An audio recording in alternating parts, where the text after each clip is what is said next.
Hello guys, তোমাদের সকলকে আমার চ্যানেলে স্বাগত।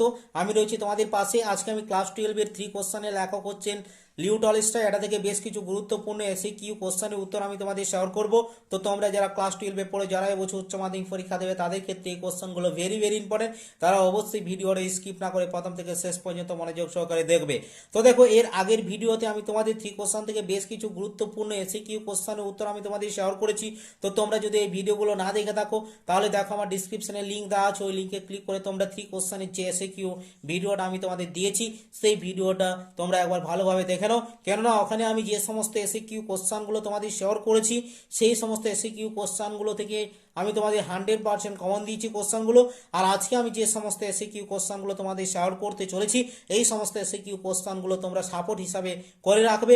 তাহলে তোমাদের 3 কোশ্চেন থেকে যেমন ধরনের কোশ্চেন আসুক না কেন তোমরা অবশ্যই অ্যান্সারগুলো লিখতে পারবে।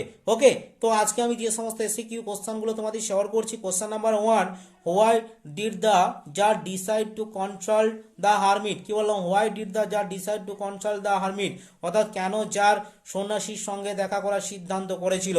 অথবা কোশ্চেনটা তোমাদের এরকম ভাবে আসতে পারে, or why did the tsar go to the forest, or why did the tsar go to the forest, অথবা জার কেন জঙ্গলে গিয়েছিল। তো এটার অ্যান্সার দেখো কিরকম ভাবে লিখতে হয়। Because the tsar thought that, because the tsar thought that, কারণ জার ভেবেছিল, the hermit was wise enough to answer his question, the hermit was wife enough to answer his question. কি বললাম? The hermit was wise enough, কারণ সন্ন্যাসীটি যথেষ্ট পরিমাণে জ্ঞানী ছিল টু অ্যান্সার হিজ কোশ্চেন, তার প্রশ্নের উত্তরগুলো দেওয়ার জন্য। ওকে, এরপরে দেখো question number 2, what was the third question of the tsar, what was the third question of the tsar, অর্থাৎ জারের তৃতীয় প্রশ্নটা কি ছিল।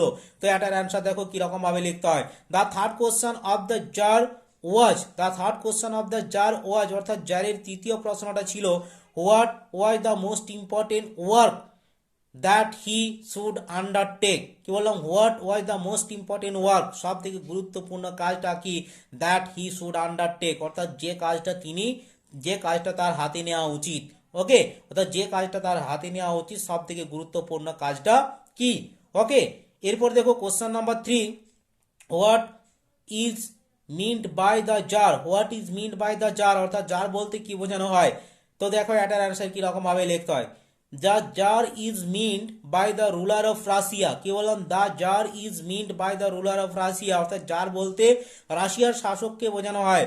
আনটিল দ্য 1917 রেভুলেশন, অর্থাৎ আনটিল দ্য 1917 রেভুলেশন, অর্থাৎ 1917 সাল পর্যন্ত যারা রাশিয়াতে শাসন করেছিলেন, অর্থাৎ তাদেরকে জার বলা হয়। ওকে, এরপরে দেখো question number 4, who got the reward from the tsar, who got the reward from the tsar, অর্থাৎ কারা জারের কাছ থেকে উপহার পেয়েছিল। অথবা কোশ্চেনটা তোমাদের এরকম ভাবে আসতে পারে, why did the tsar give reward to none, why did the tsar give, why did the tsar give reward to none, অর্থাৎ জার কেন কাউকে উপহার দেননি, জার কেন কাউকে পুরস্কৃত করেনি। ওকে, তো দেখো এটার অ্যান্সার কিরকম ভাবে লিখতে হয়। All the answer of the learned men were different, all the answer of the learned men were different, অর্থাৎ শিক্ষিত লোকেদের উত্তরগুলো বিভিন্ন রকমের ছিল।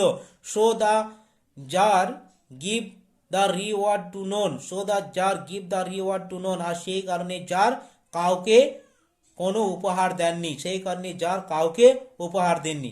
এরপরে দেখো question number 5, where did the tsar fall asleep, where did the tsar fall asleep, অর্থাৎ জার কোথায় ঘুমিয়ে পড়েছিল।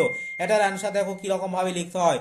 The tsar fall a, the tsar fall asleep on the threshold. কি বললাম? The tsar fall asleep on the threshold, অর্থাৎ tsar ও দৌড় গোড়ার মধ্যে ঘুমিয়ে পড়েছিলেন। ওকে, জার দৌড় গোড়ার মধ্যে ঘুমিয়ে পড়েছিলেন।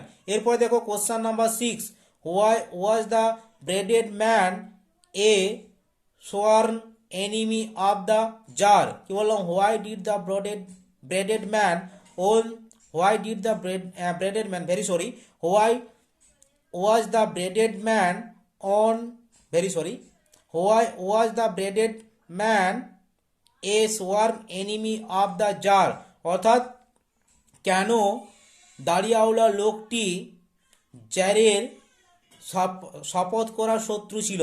কেন দাঁড়িয়াওয়ালা লোকটি জারের শপথ করা শত্রু ছিল? তো এটার অ্যান্সার দেখো কিরকম ভাবে লিখতে হয়। Because the tsar executed his brother, কারণ জার তার ভাইকে মেরে ফেলেছিল, অ্যান্ড সিজ হিজ প্রপার্টি, আর তার সম্পত্তি ছিনিয়ে নিয়েছিল। So the bearded man was a sworn enemy of the tsar, তাই জার দাঁড়িয়াওয়ালা লোকটির শত্রু ছিল। তাই জার দাঁড়িয়াওয়ালা লোকটি শত্রু ছিল। ওকে, এরপরে দেখো question number 7 what what did the tsar promise the bearded man. কি বললাম? Why did the tsar promise the bearded man, অর্থাৎ জার দাঁড়িয়াওয়ালা লোকটিকে কি প্রতিশ্রুতি দিয়েছিল। ওকে, তো এটার অ্যান্সার দেখো কিরকম ভাবে লিখতে হয়।